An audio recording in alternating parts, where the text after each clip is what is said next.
Alors, notre passage de ce matin, c'est celui-ci. Dans Exode, chapitre 1er, versets 15 à 22. Le roi d'Égypte parla aussi aux sages-femmes des Hébreux, nommées l'une Shifra et l'autre Poua. Il leur dit, quand vous accoucherez les femmes des Hébreux et que vous les verrez sur les sièges, si c'est un garçon, faites-le mourir. Si c'est une fille, laissez-la vivre. Mais les sages-femmes craignèrent Dieu et ne firent pas ce que leur avait dit le roi d'Égypte. Elles laissèrent vivre les enfants. Le roi d'Égypte appela les sages-femmes et leur dit, pourquoi avez-vous agi ainsi? Avez-vous laissé vivre les enfants? Les sages-femmes répondirent à Pharaon, c'est que les femmes des Hébreux ne sont pas comme les Égyptiennes, elles sont vigoureuses et elles accouchent avant l'arrivée de la sage-femme. Dieu fit du bien aux sages-femmes et le peuple multiplia et devint très nombreux. Parce que les sages-femmes avaient eu la crainte de Dieu, Dieu fit prospérer leur maison. Alors Pharaon donna cet ordre à tout son peuple, vous jeterez dans le fleuve tout garçon qui naîtra et vous laisserez vivre toutes les filles. Un passage tragique, abominable. Là, deux sages-femmes qui ont pour mission de tuer des enfants, les garçons. Ça, c'est terrible quand même. Quelle mission il aurait confiée là. Et le courage qu'elles ont eu, c'est de tenir tête à Pharaon, parce que finalement, c'est ce qu'elles ont fait. Et ce n'était pas évident. Leur situation n'était pas évidente, parce que finalement, si elles obéissaient à l'ordre de Pharaon, qu'elles tuaient les enfants, quelque part, étant donné que c'était des femmes juives, elles auraient pu être condamnées par la loi juive. C'est-à-dire, quand on commet un homicide, c'est la peine de mort. Et puis, si elles n'obéissent pas à l'ordre du pharaon, c'est le pharaon qui va les mettre à mort. Donc, leur situation est vraiment désespérée, parce que qu'ils obéissent ou pas, c'est pas évident comme situation, et on pourrait se demander qu'est-ce qu'elles vont pouvoir faire les femmes. Mais voilà. Il nous est dit que ça ne s'est pas passé du tout comme le pharaon l'envisageait. Et simplement, c'est que les sages-femmes, elles ont dit que les femmes juives, elles ne sont pas comme les égyptiennes. Quand on arrive, c'est déjà fait.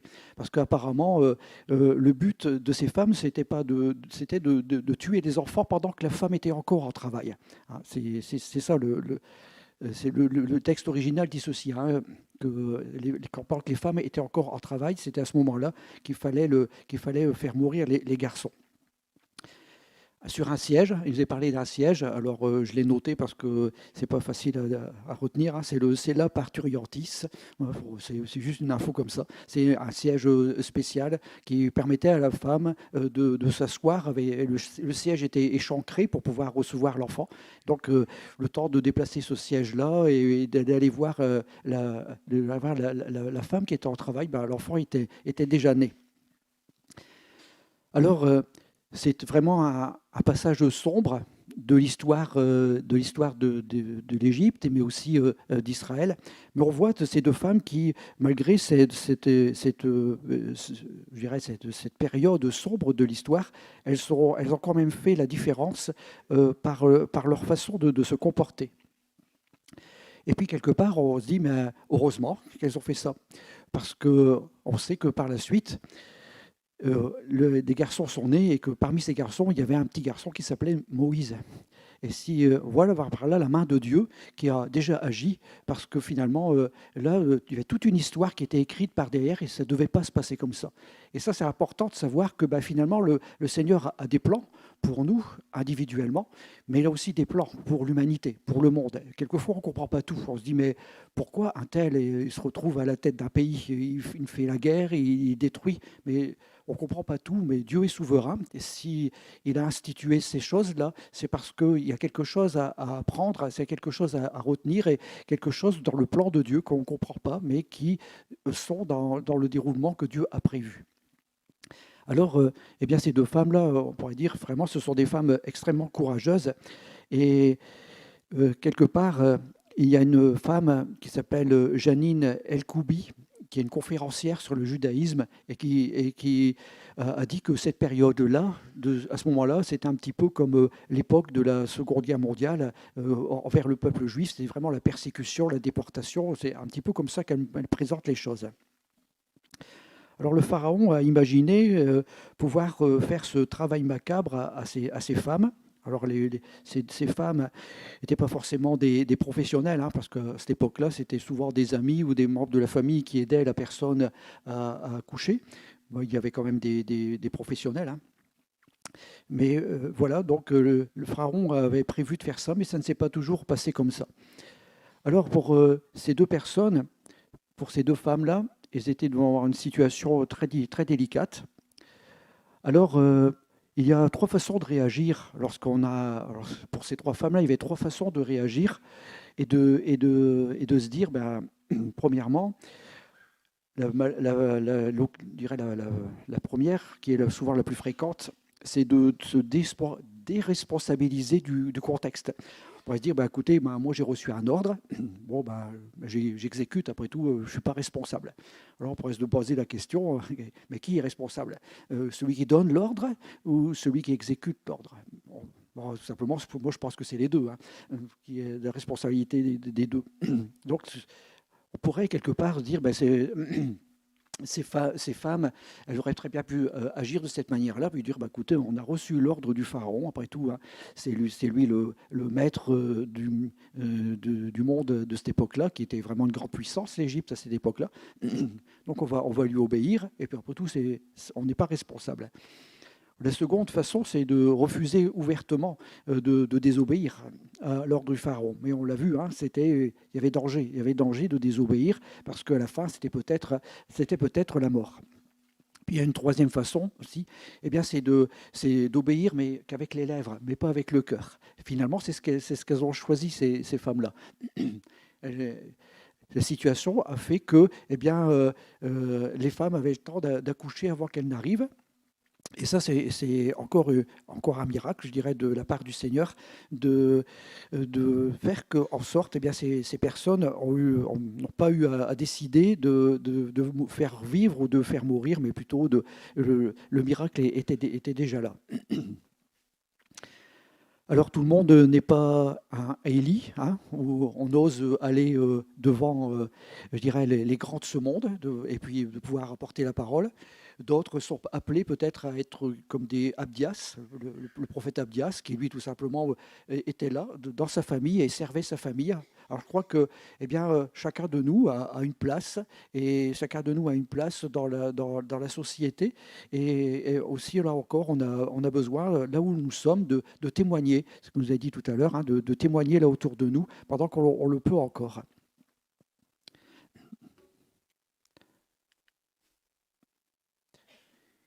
Il est dit que Shifra et Poua sont pour les croyants de toutes les époques des modèles. Alors c'est bon, la phrase est un peu, c'était pas comme ça au début, mais bon, c'est pas grave. Shifra et Poua donc sont pour les croyants aujourd'hui, je dirais un modèle de courage. Elles n'ont pas cédé à la peur, et pourtant, on nous a vu, hein, Dieu les a récompensées, Dieu les a bénies.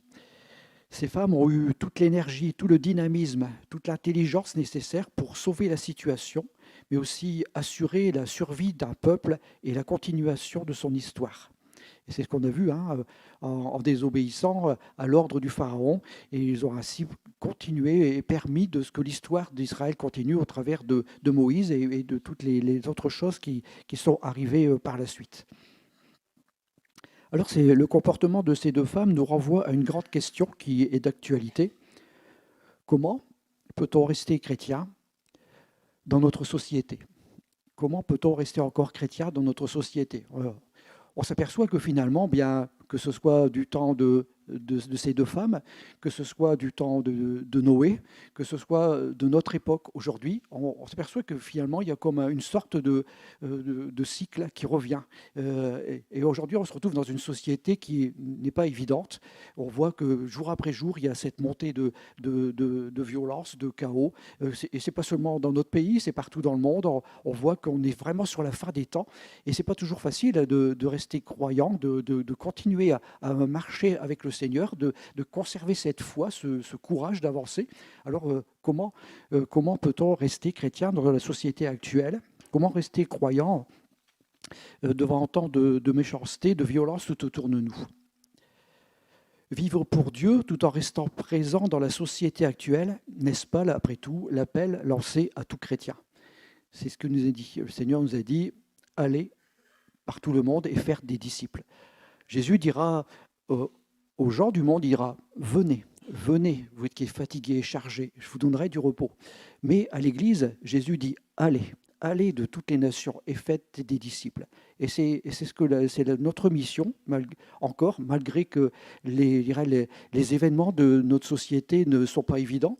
Et le Seigneur nous encourage quand même à aller de l'avant, à continuer d'avancer et de garder en nous ce témoignage, comme ces deux femmes l'ont eu, de garder ce courage d'affronter ces épreuves et malgré tout d'avancer et de persévérer. C'est tout le principe de ce que la Bible nous dit, vivre dans le monde sans être du monde. Hein, c'est un petit peu, moi je prends l'exemple du poisson pour comprendre.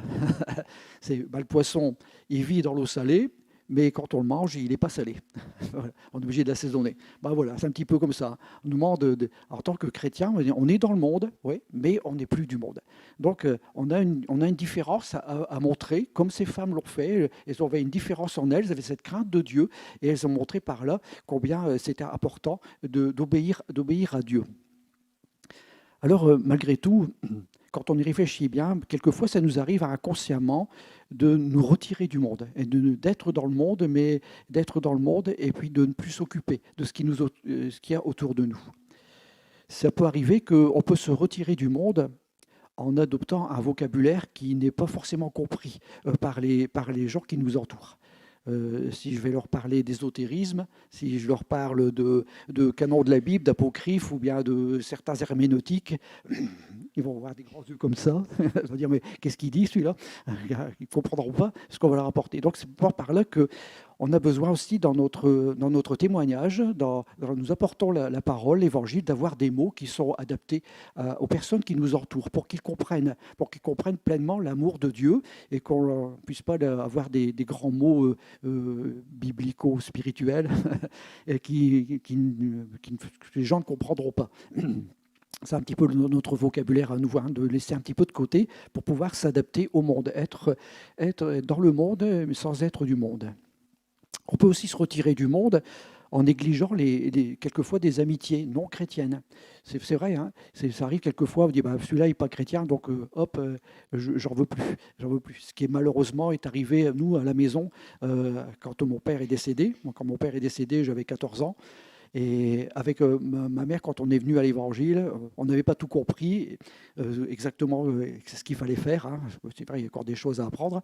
Et là, avec ma mère a décidé de couper les ponts avec tout ce qui n'était pas chrétien. Donc du jour au lendemain, au fil du temps, plus d'amis non chrétiens, plus la famille, pas question, puisque la famille n'était pas convertie, donc plus question, donc plus d'oncles, plus de tantes. C'était vraiment la séparation. Et c'est vrai, il y a certaines tantes que je n'ai pas vues depuis 40 ou 50 ans. Je ne sais même pas ce qu'ils sont devenus parce que je n'ai jamais eu de nouvelles. Enfin bref, quoi. Voilà, donc se retirer du monde, c'est pas aussi, au niveau du témoignage, c'est pas non plus la chose à faire. Le pasteur américain Bob Gass disait que si vous voulez que les gens viennent à l'église, devenez d'abord leurs amis. Et c'est vrai. On a besoin de gens qui apprennent à faire d'eux des amis. Parce que c'est vrai, dans notre société d'aujourd'hui, il y a tellement de mensonges, il y a tellement d'arnaques, on ne sait plus qui. Vous voyez, il y a toujours au niveau d'Internet, on dit faites attention à ceci, ne répondez pas à ce message. Tout ça. C'est vrai qu'à un moment, on ne sait plus qui a raison, qui a tort. Donc, si on parle du Seigneur à quelqu'un comme ça, brutalement, sans le connaître, ça risque d'être difficile. Mais si d'abord on va vers la personne et puis qu'on apprend à la connaître comme un voisin, un ami, et puis quand petit à petit on lui parle de Dieu, il va commencer à comprendre ce qu'on veut lui apporter, notre témoignage, et c'est ça qui va faire toute la différence. Puis la troisième possibilité de se retirer du monde, tout simplement baisser les bras, tout simplement, de se décourager, de tout abandonner et puis de laisser le monde qui nous entoure comme il est, sans chercher à témoigner, sans chercher à apporter la grâce de Dieu ou à parler de son amour. Alors on va parler d'un autre personnage qui a osé faire la différence, c'est Noé. Alors, je ne sais pas si on se rappelle de son histoire, hein, mais bon, arrive un moment, Dieu lui demande de construire une arche, et puis quel bateau, hein. Alors, dans un village, dans une ville du Kentucky aux États-Unis qui s'appelle Williamstown, des gens, bien intentionnés ou pas, je ne sais pas, mais se sont amusés à reconstruire l'arche de Noé en vrai, en grandeur réelle. Et ils en ont fait à l'intérieur un musée. Alors, c'est des dimensions absolument complètement folles. Hein. Ouais, ouais, voilà ce qu'ils ont reconstruit. Alors ces gens-là ont mis plusieurs années à bâtir ça. Ils étaient assez nombreux. Hein. Noé était juste accompagné de sa famille, c'est tout. Hein. Et quand on s'aperçoit de la mission que Dieu donne, c'était quelque chose de fou, quoi. Construire un bateau là dans une région aride, je dirais, mais les gens de l'époque devaient dire mais Noé, je sais pas, mais tu yoyotes de la crinière, quelque chose comme ça, hein, parce que c'est pas possible. Hein, qu'est-ce que tu nous fais? Un bateau pareil, ça s'était jamais vu, c'est impossible quoi. C'est la mission que Dieu donne à Noé, mais c'est impossible. Mais Noé, il a quand même osé. Il a osé prendre Dieu au mot et puis ainsi continuer à aller de l'avant et réaliser ce que Dieu lui avait demandé. Alors là, la réplique, elle fait 155 mètres de long, 15 mètres de haut, 26 mètres de large. Ça ne saurait pas le dire. Hein. Près de 15 800 tonnes, c'est-à-dire à peu près l'équivalent d'un porte-conteneur aujourd'hui. Donc, ouais. On peut mettre dedans 10 000 personnes. Hein, voilà. Il a fallu plus de 15 000 panneaux de contreplaqué pour le faire, 27 000 mètres carrés de parquet en bambou, 7 300 mètres cubes de bois. Pour construire l'Arche de Noé, les historiens ont calculé en gros qu'il aurait fallu 50 000 camions de bois pour pouvoir construire cette arche. Il y a 5 400 poutres pour faire l'ossature de ce bateau. Ils ont utilisé 300 000 vis et plus de 50 000 boulons pour faire ce bateau. Bon, il n'y avait pas de vis et de boulons du temps de Noé, mais bon, il faisait que ça avec des chevilles de bois. Voilà, donc un petit peu. Mais quand on réalise ça, on se dit, mais c'est un truc de fou, quoi. Dieu demande à quelqu'un, à Noé, quelque chose d'impossible. Construire une telle chose, c'est pas possible. Mais Noé a quand même fait la différence. Parce que quand on regarde l'époque à laquelle il a vécu, il nous a dit que la terre était complètement je dirais, déréglée. Les gens étaient complètement fous, un petit peu comme aujourd'hui, un petit peu, ça ressemble un petit peu à la société d'aujourd'hui. Mais il est dit, hein, mais Noé a trouvé grâce aux yeux de Dieu. Et il a fait quelque chose de complètement fou que personne n'a refait depuis cette époque. Un petit peu comme Pierre. Hein. Pierre, il est la seule personne à avoir marché sur l'eau. Depuis, personne d'autre n'a remarché sur l'eau depuis lui. Hein. Et jamais personne d'autre n'a refait cette expérience. Et là, pour Noé, pareil, jamais personne n'a demandé de construire quelque chose d'aussi gigantesque, d'autant de persévérance, de foi, de courage, d'abnégation pour en arriver là. Et pourtant, Noé l'a fait. Il l'a fait parce qu'il a voulu faire la différence dans ce monde qui l'entourait, dans ce monde méchant. Et il a voulu faire cette différence. C'est ce que le Seigneur nous appelle, comme les deux premières femmes que nous avons vues, comme Shifra et Poua, de faire la différence dans sa monde. Et on peut encore, je dirais, heureusement, merci Seigneur, on peut continuer à persévérer et être chrétien dans ce monde, même s'il tourne mal.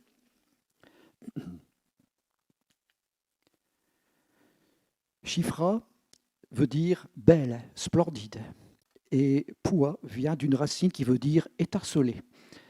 Elle porte vraiment les noms qui sont adaptés, hein, et que le Seigneur nous demande, parce que finalement, n'est-ce pas là notre mission dans ce monde d'aujourd'hui, en tant que chrétien, de rester beau, splendide aux yeux de Dieu, et puis en même temps d'étinceler, d'être cette lumière. Finalement, c'est la mission que le Seigneur nous demande, hein, d'être cette lumière du monde.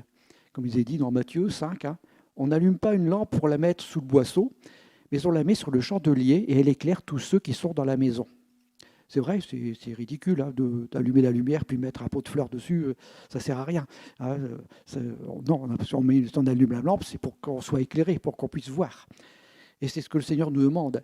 Il nous demande d'être ces personnes qui osent, d'être différentes, d'être cette lumière dans ce monde pour pouvoir éclairer les gens qui sont autour de nous d'une manière ou d'une autre, au travers de notre témoignage, au travers de nos comportements. Et c'est vrai qu'on a besoin de cela. Comme je l'ai dit tout à l'heure, on est Nous sommes en train de vivre le crépuscule de l'humanité. Tout montre que Jésus revient bientôt. On n'a pas selon ces prophéties qui ont été faites. Tout se met en place. On voit que tout se met en place progressivement pour que la venue de ce qui est appelé, la Bible appelle l'Antichrist. Voilà, on voit que les choses se mettent en place comme une sorte d'échiquier. Avant d'attaquer, on place les pièces et puis on fait échec et mat à la fin, mais au départ, on place les pièces. C'est un petit peu ce qui est en train de se passer.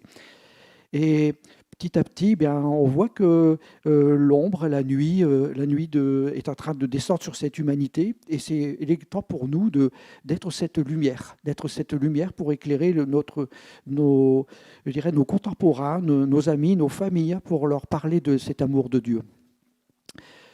Ce n'est plus le temps de soupirer, de regretter, ce n'est plus le temps d'avoir peur, de s'irriter ou de se replier sur soi-même, ou de se replier dans son église, dans son petit confort personnel. Non, non. Le temps est venu de briller, de sortir, de répondre à cet appel du Seigneur qui nous dit « Allez dans les rues, allez d'ici et là, partout dans le monde pour briller, pour apporter cette lumière. » Et pour cela, si le Seigneur est en nous, alors on peut briller là où nous sommes, là où le Seigneur nous a placés. Je dirais, chacun de nous, nous avons une famille, nous avons des voisins. Rien ne nous empêche de briller là, pour nos amis, pour nos voisins, pour les collègues de travail, pour les personnes que l'on rencontre quotidiennement. On peut être cette lumière et briller là où on nous a placés, parce que tout le monde n'est pas appelé à être missionnaire, à évangéliste, à partir courir le monde pour apporter la parole, mais simplement à être une lumière là où nous sommes, dans l'église où nous sommes. Alors c'est un petit peu la grande question qu'on pourrait se poser finalement. Qu'est-ce qu'on préfère? Est-ce qu'on veut rester, comme dit ce passage, rester dans notre confort, rester dans nos traditions, parce que ça fait 50 ans qu'on fait la même chose, donc on ne voit pas pourquoi on changerait. Ou alors est-ce qu'on veut vraiment briller dans ce monde? Est-ce qu'on veut conquérir ce monde? Est-ce qu'on veut vraiment aller par-ci, par-là pour apporter cette parole et briller? Que votre lumière brille, nous est dit. Être conscient que nous sommes la lumière du monde. C'est vrai que quelquefois on l'oublie, nous sommes la lumière du monde. Une des raisons pour lesquelles les gens veulent copier les autres réside dans un problème d'identité. Quand on n'est pas conscient de son identité, on veut faire comme tout le monde. Et en voulant copier les autres, on se perd et notre impact s'éteint. Tout simplement que aujourd'hui, on est dans une époque où il y a des influenceurs pour tout, alors que nous aussi puissions être des influenceurs pour Christ, des influenceurs pour pouvoir apporter cet évangile, cette lumière du monde. Et être conscient aussi que cette lumière, que nous sommes cette lumière, mais aussi pour cela, il faut être conscient que nous appartenons à Dieu, que le Seigneur, c'est lui qui nous guide et qui nous permet d'avancer jour après jour.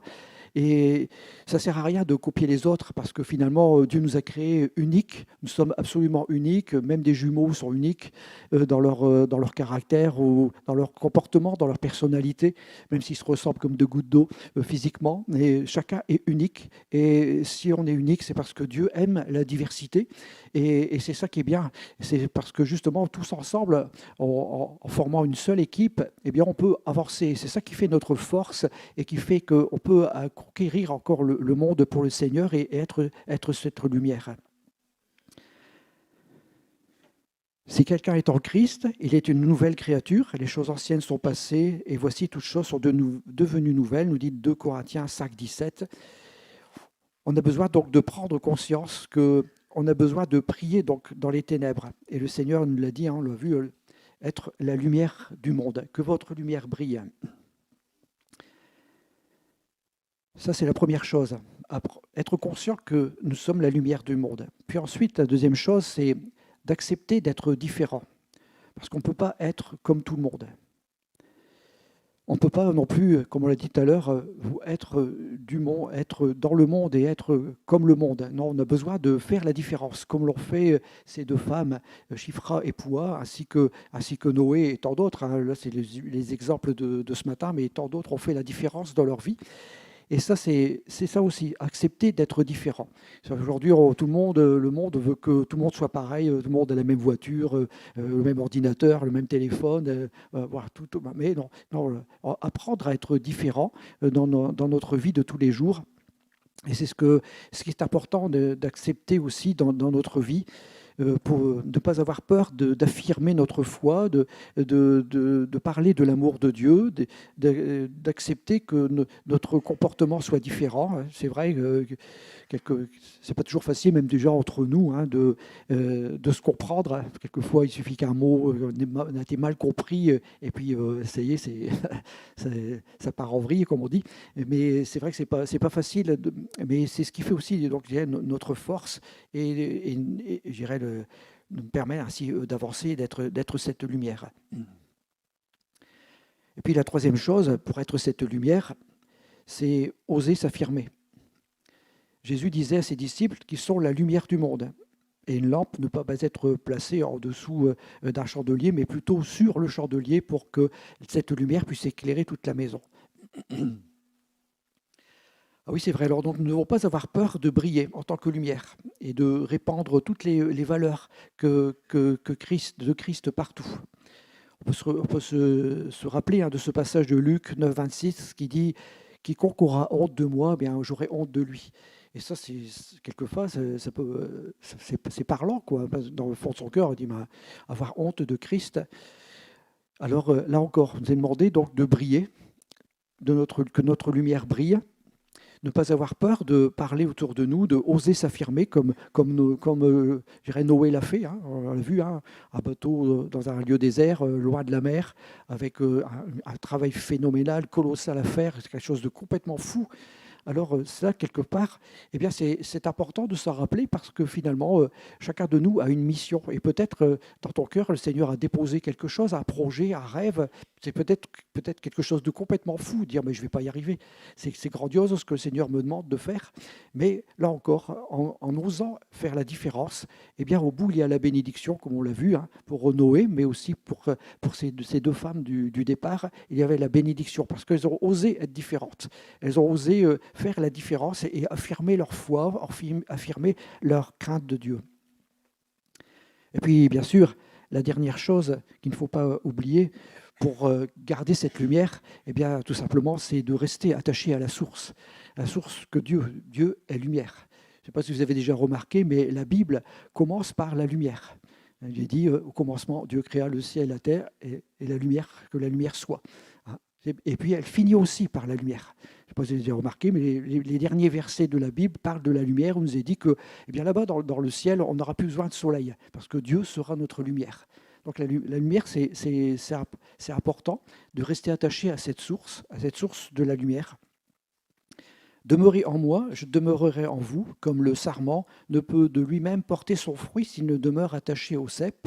Ainsi, vous ne le pourrez pas non plus si vous ne demeurez en moi. Il est dit dans Jean chapitre 15, verset 4. C'est vrai que si une branche d'arbre, si on la coupe, elle va finir par mourir.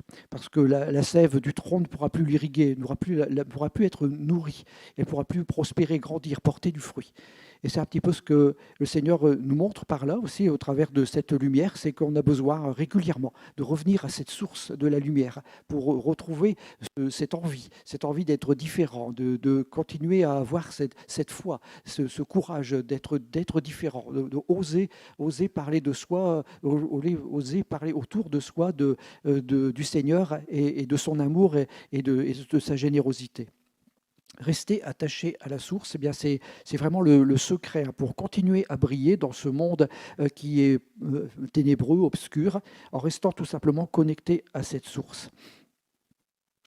Car auprès de toi est la source de la vie, il nous est dit au psaume 36, ta lumière, par ta lumière, nous voyons la lumière.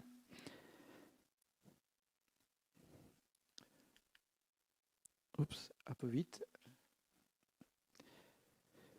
Et je terminerai par cette citation que j'ai trouvée. « Si notre lampe donne toute sa lumière, c'est toujours autant de ténèbres en moins dans ce monde, quelque petit que soit le coin qu'elle éclaire. » Et c'est vrai, que notre lumière puisse, que notre lampe, que notre témoignage puisse donner toute sa lumière, tout ce que nous avons, oser faire la différence, comme ces deux femmes. Et ça peut peut-être ressembler tout petit, mais qu'importe, parce que finalement, que ce soit une grande lumière, comme Noé, comme Élie, qui ont vraiment par leur mission fait des choses extraordinaires, eh bien, tout le monde, comme je disais tout à l'heure, n'est pas appelé à être un Élie, un Paul, chacun a sa place dans l'Église, dans le cœur de Dieu. Et alors, ce qui est important, c'est de faire briller la lumière que le Seigneur a mis dans nos cœurs pour justement, même si c'est un tout petit coin d'une maison qu'elle éclaire, c'est principal. C'est au moins ce coin-là est éclairé. Et puis, on fait confiance au Seigneur qu'il suscitera d'autres personnes qui éclaireront un autre coin ou bien toute la maison. Et voilà, le Seigneur, il est tout puissant pour cela. Alors, eh bien, que notre lumière brille pour ce matin, qu'on puisse oser faire la différence. Et puis, je ne sais pas si dans votre cœur, il y a des projets, peut-être des projets fous, mais eh bien, l'important, c'est de continuer malgré notre monde qui part de travers, c'est continuer à persévérer dans la foi, à persévérer, à oser être différent et pas avoir peur de rendre notre témoignage. Et c'est important le témoignage. Une petite étude a été faite il n'y a pas longtemps qui disait que finalement, 85% des gens qui viennent à l'Évangile le sont au travers un témoignage. Voilà, 85%. Les sondages montrent 8% à la suite d'une campagne d'évangélisation, 8% à peu près aussi autant pour, je dirais, c'est des prestations de louanges et tout ça, comme on a eu hier soir, etc. Et il y a seulement qu'un demi pour cent, quelque chose comme ça, où ces personnes viennent à Dieu même de façon spontanée parce qu'ils ont été touchés d'une manière ou d'une autre, mais bon, ça reste rare. Mais 85%, donc la grande majorité des gens viennent à l'Évangile parce qu'on a rendu son témoignage, parce qu'on a osé être différent et montrer que malgré que le monde est comme ça, on n'a pas envie d'être comme lui, comme ce monde, on a envie d'être différent et de montrer que, eh bien, on a cet amour, notre amour de Dieu dans nos cœurs et qu'on veut le transmettre aussi aux autres. Voilà, que le Seigneur vous bénisse ce matin et qu'il puisse remplir vos cœurs et vous aider aussi dans chacun de nous à être cette lumière et à faire la différence dans notre monde, dans notre société. Que son nom soit béni. Amen.